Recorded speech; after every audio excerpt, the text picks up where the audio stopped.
কুমিল্লায় নানা আয়োজনের মধ্যে দিয়ে ফায়ার সার্ভিস ও সিভিল ডিফেন্স সপ্তাহ পালিত হয়েছে। অগ্নিযোদ্ধাদের একটাই পণ, নিরাপদ রাখব সম্পদ ও জীবন। এই প্রতিপাদ্যকে সামনে রেখে দেশব্যাপী ফায়ার সার্ভিস ও সিভিল ডিফেন্স সপ্তাহ 2026 উদযাপিত হচ্ছে। ফায়ার সার্ভিসের যে সমস্ত কর্মকর্তা কর্মচারী কিন্তু আপনারা আছেন, আপনাদেরকে অভিনন্দন জানাই কুমিল্লা সিটি কর্পোরেশনের পক্ষ থেকে, আমার ব্যক্তিগত পক্ষ থেকে। আপনারা জানেন আমার একটি মানবিক সংগঠন রয়েছে বিবেক। আমি করোনাকালীন সময় 476 জনের লাশ দাফন করেছি। তো আমরা মানবিক কাজগুলো করি। যারা তৎকালীন সময়ে সে 2020 সালে যারা কোভিডে আক্রান্ত হয়েছে তাদের বাড়ি বাড়ি গিয়ে আমরা চিকিৎসা সেবা দেওয়ার চেষ্টা করেছি, অক্সিজেন দিয়েছি, অ্যাম্বুলেন্স সেবা দিয়েছি।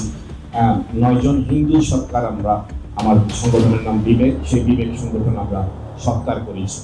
আমাদের সাংবাদিক বাবুল ভাই, আবুল হাসান বাবুল ভাই বলেছেন যে ফায়ার সার্ভিসের যে পুকুরটি, এই পুকুরের রিটার্নিং ওয়ালের বিষয়ে ইনশাআল্লাহ আমি আগামীকালই ইঞ্জিনিয়ার পাঠিয়ে আমি এটা সিমেন্ট করে নেব এবং খুব দ্রুত সময়ের মধ্যে যেভাবে রিটার্নিং ওয়ালটি করা যায় যে কোনো একটি প্রজেক্টের মাধ্যমে সে ব্যবস্থা ইনশাআল্লাহ নেব। কুমিল্লা ডিফেন্স ও ফায়ার সার্ভিসের সহকারী পরিচালক ইকবাল হোসেনের সভাপতিত্বে বৃহস্পতিবার সকালে কুমিল্লায় আনুষ্ঠানিকভাবে ফায়ার সার্ভিস ও সিভিল ডিফেন্স সপ্তাহ উদ্বোধন করেন। অনুষ্ঠানের প্রধান অতিথি জেলা প্রশাসক মোহাম্মদ রেজা হাসান। এতে বিশেষ অতিথি হিসেবে উপস্থিত ছিলেন কুমিল্লা সিটি কর্পোরেশন প্রশাসক মোহাম্মদ ইউসুফ মোল্লা টিপু। আমি কুমিল্লা শহরে আসার পর অবাক হয়েছি যে এত বড় বড় লম্বা লম্বা বিল্ডিং, অথচ রাস্তা 12 ফিট 15 ফিট, এখানে ফায়ার সার্ভিসে আমার গাড়ি ঢুকবে না।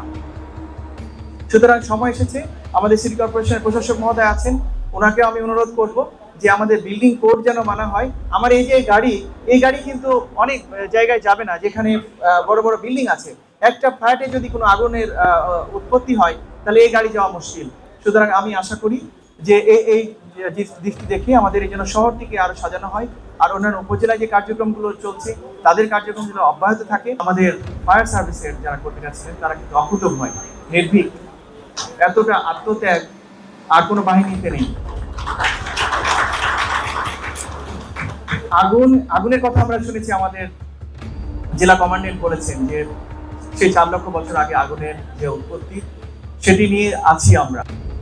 কোনো বিপদ হলে শুধু আগুন বলবো না, যে উনি যেমন বলেছেন যে আমরা শুধু ফায়ার সার্ভিসকে ফায়ারের সাথে রিলেট করেছি, কিন্তু যে কোনো মানবিক বিপর্যয়, এই যে রাস্তার যদি কোনো দুর্ঘটনা, কোনো বাড়ি ঘরের কোনো দুর্ঘটনা, কোনো কুয়ায় কোনো বাচ্চা পড়ে যাচ্ছে, কোনো গর্তে কোনো গরু পড়ে গেছে, কাকে ডাকবো?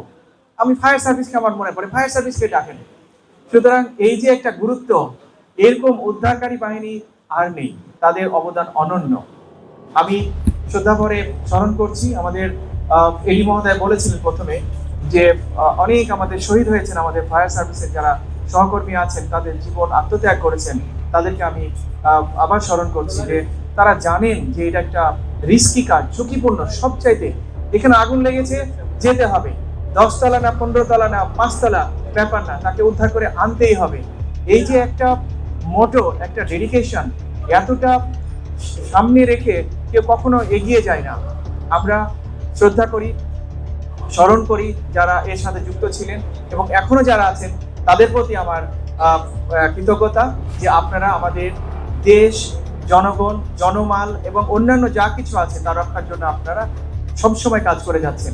সচেতনতা বৃদ্ধি, অগ্নিকাণ্ড প্রতিরোধ ও প্রাকৃতিক দুর্যোগ মোকাবেলায় জনসচেতনতা বাড়াতে বিভিন্ন মহড়া ও প্রচারণা চালানো হয়।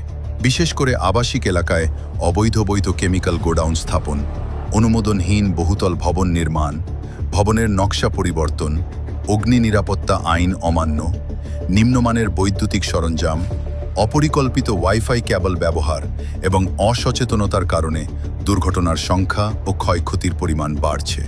ফায়ার সার্ভিস ও সিভিল ডিফেন্স বিভাগের প্রশিক্ষিত কর্মীরা জীবনের ঝুঁকি নিয়ে দেশের মানুষের জানমাল রক্ষায় নিরলসভাবে কাজ করে যাচ্ছেন। মূলত এটা একটা জনসচেতনমূলক প্রোগ্রাম।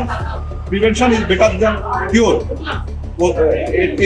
এই মূল মন্ত্রকে আমরা সামনে রেখে মূলত জনগণকে সচেতন করা, যাতে অগ্নিকাণ্ড ঘটার পূর্বেই ওনারা সচেতন হয়, সচেতন হলে আর অগ্নিকাণ্ড ঘটবে না। এটাই আমাদের মুখ্য উদ্দেশ্য। এই উপলক্ষে আমাদের বিভিন্ন অ্যাওয়ারনেস প্রোগ্রাম আছে, হাটবাজারের